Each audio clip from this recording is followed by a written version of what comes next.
Cette marche, elle est essentielle parce qu'on a beau vivre dans une société de l'information, il y a des angles morts, il y a des zones d'ombre, il y a des thèmes dont on ne parle pas, il y a des zones dont on ne parle pas. Et personne, peu de gens savent l'ampleur du drame qui se déroule chaque jour dans les Grands Lacs, dans ce pays, dans cette région, et en particulier dans cette région de la République démocratique du Congo, et dont les femmes et les enfants sont les victimes, les premières victimes. Dire qu'elles sont des victimes et dire qu'elles sont des victimes de viol ne rend pas compte de l'ampleur des souffrances qui sont les leurs.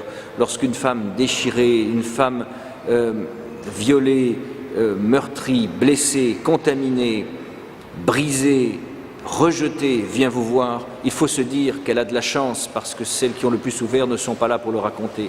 C'est ça la vérité. C'est un pays où vous rencontrez des enfants qui portent le prénom de non-désirés parce qu'ils sont issus d'un viol.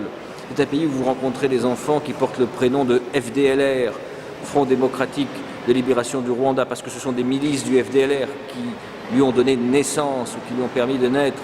Voilà la réalité humaine de cette souffrance insondable qu'on rencontre au Congo. On a beau être habitué à voir des choses partout dans le monde, je peux vous dire qu'il y a certains phénomènes, quand on les rencontre, eh bien, dans une vie, il y a avant et après.